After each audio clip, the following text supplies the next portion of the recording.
The question of morality is a massive problem for Western culture today. It's a huge problem. Because the question becomes, how do you ground, how do you anchor, upon what foundation do you build any notion or understanding or definition of morality, that which is right or wrong? How do you do it apart from God? Upon what foundation would you like to anchor that? Well, so much of our Western culture of recent decades has said that the individual creates their own morality. That the individual makes up their own moral code for themselves, that they define good and evil for themselves. Well, that sounds like Genesis chapter 3 for me. How about you? And you shall eat from the tree of the knowledge of good and evil. Your eyes will be opened, and you will know good and evil for yourselves, and you will be like God. But that's Western culture. That's interesting, isn't it? Just a thought. We're told to define good and evil for ourselves, that we are the creators of our own morality, that we should live by our own moral code, and that we should be true to ourselves. We need to be authentic in our living out of the moral code that we've created. But there's a couple of questions that immediately spring to mind for me. The first question is, if morality is invented by the individual, why should I bother being moral at all? Why should I bother being moral at all? Why should I worry about what's right or wrong in other people's eyes? Why don't I just do whatever pleases me? Why don't I just act selfishly for my own good, for my own blessing, for my own selfish ends, and stuff everyone else? If there is no such thing as real, objective moral standards that are grounded outside of ourselves, if we simply make them up for ourselves, then they're a delusion after all, aren't they? We invent them. And if they're an invention of the individual, why bother with it at all? Why not just live with the truth? There is no such thing as good or evil. There is only that which is. We are but the product of natural selection and survival of the fittest. And the strong survive at the expense of the weak. Who wants to go first? Why be moral at all? Why not just be selfish? The natural conclusion of the idea that we invent morality for ourselves bends us towards selfishness. It bends us towards selfishness.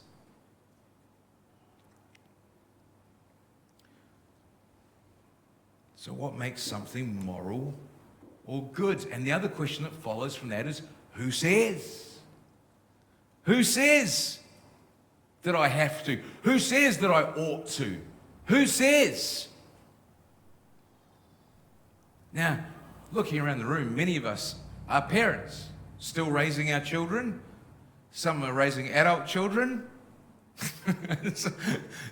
Some children have flown the coop and have got children of their own. But most of us, as I look around the room, are parents. Now, every parent that I know has experienced this to some degree at some point in their parenting journey. As you tell your kid, hey, don't do that, or hey, you ought to do this, what's the question that comes flying back at you? Why? Why should I? How do you respond to that as a parent? Well, you kind of flub around a little bit, you try and find a reason that seems good, and you run around the mulberry bush a few times, and eventually, inevitably, everybody ends up at, because I said so. Sound familiar? Yeah. Why? Because I said so. That's why I am your parent. You will obey. Or there will be consequence.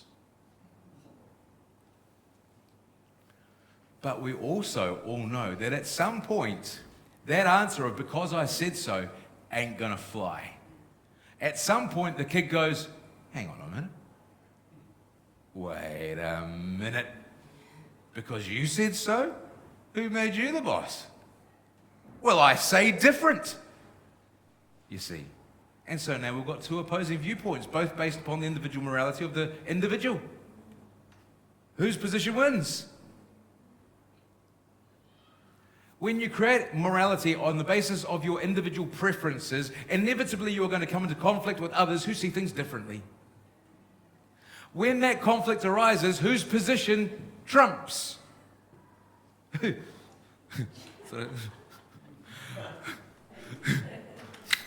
help myself some days. Whose position wins? Whose position wins? I know I'm ridiculous, I'm sorry. Play for the laughs. But whose position wins? In that scenario, when two opposing positions come into play, moral positions created by the individual, whose point of view wins out? And who says? Who says? Well, morality it's about consensus. It's about culture. It's about the moral majority of the culture, the moral perspective of the majority of people within a culture. Morality is culturally set, right? Well, that's an interesting point of view. You see that one raised a lot. It's your culture. You only think the way you do because your culture tells you that that's the way to think. You only think that that's right or wrong because your culture teaches you that that's right or wrong. Okay, well, let's think about that for a minute. If we think back to, not terribly long ago, actually, and we think back to slavery as an example. Well, in the days of slavery, it was entirely culturally appropriate to have that kind of systemic racism. It was entirely appropriate. Everyone was doing it. Entirely appropriate. The vast majority of the people of the culture had slaves.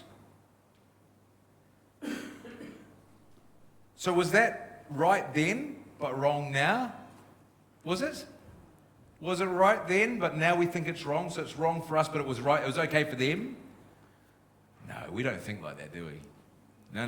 You will want to say, just as I do, that it was wrong then and it's wrong now. It's always been wrong. Slavery has always been wrong. To oppress a person on the basis of the color of their skin is utterly, wholly, and totally wrong. Regardless of what culture you come from, regardless of what place in history you tended to live. It doesn't matter. It's always been wrong.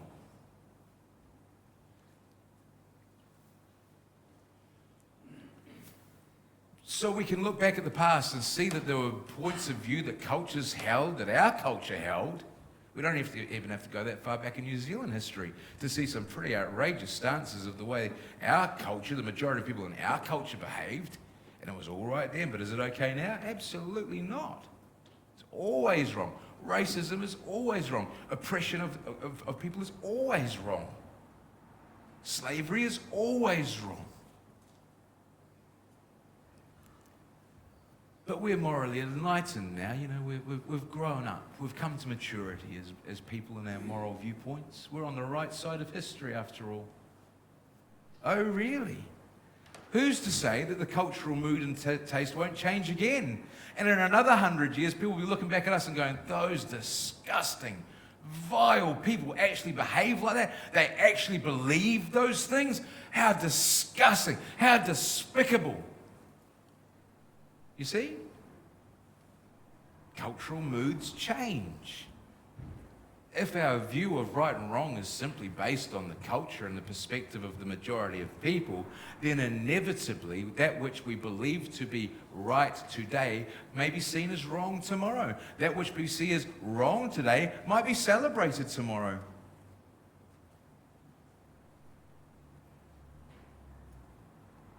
Just self-editing. Don't mind me. It's a good line, but don't say it.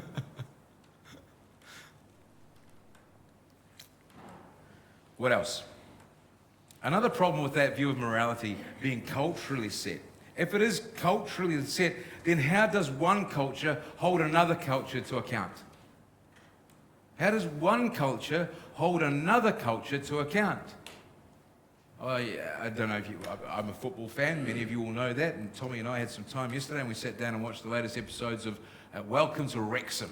Don't know if you know the Wrexham story. Rob McElhenney and Ryan Reynolds bought a football club, and they've taken them from the lowest level of football in England, and they've taken up to the second top tier. Incredible story, a real good watch. One of those sort of fairy tale stories. But in this episode of the documentary that Tommy and I were watching yesterday, Wrexham had this community project that they took over to Africa. And they were trying to help these African communities treat their women better and reduce violence and all these sorts of things. Some incredible statistics. 1 in 4 people in this particular area suffered HIV. 1 in 4, 25%. Crazy. Huge numbers. And something like 90% of the women had experienced gender-based violence perpetrated against them because of the fact that they were women.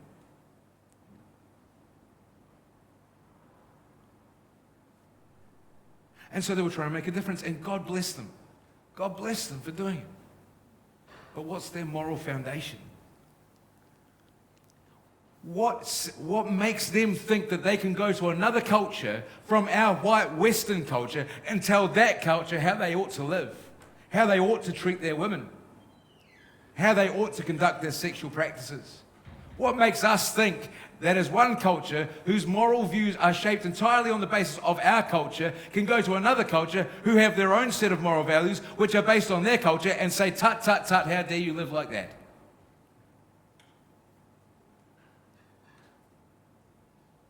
There's no justification for doing that. There's no way to ground that. There's no way to ground that. But you ought to live. Why? Why ought we treat our women any different to what we do? They are merely chattels to us. They are tools. And how dare you come across from your Western imperialistic cultures and tell us how to treat our women? We were doing just fine before you lot turned up. You can sling your hook back to where you came from and leave us to our own business. You moral superiors trying to tell us how to live. And they would be entirely justified to say it. If morality is simply the product of culture, then there is no basis upon which to hold another culture accountable for their behavior. None whatsoever. It is simply white Western imperialism. That is it.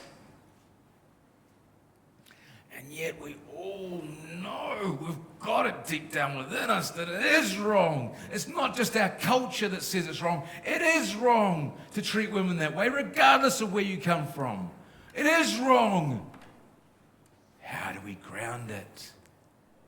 How do we ground that? So it can't be set on the basis of the individual. It can't be based on the cultural majority. Well, another perspective, which is the final one I'll give you for now. One of the major perspectives that is having a massive influence in our Western culture is that those with power and cultural influence determine what is good for everyone and then enforce it upon them. That is what we see in our culture today, isn't it?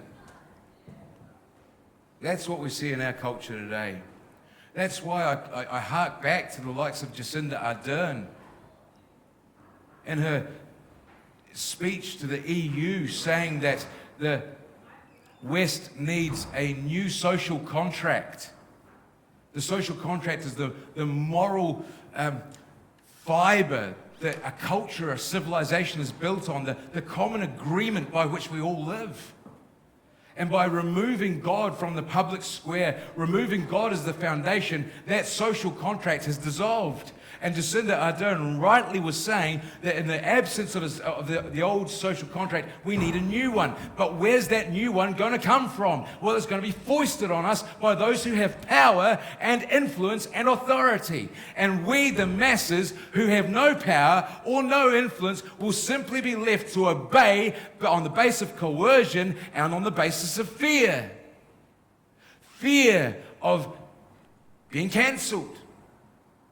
Fear of public ridicule and shame. Fear of losing our jobs. Fear of being imprisoned for saying the wrong thing. Fear of being imprisoned for thinking silently in your head.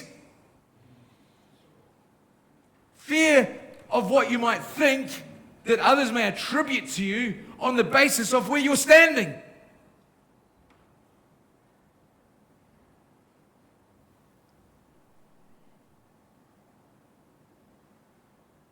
that's how our culture wants to ground its moral values.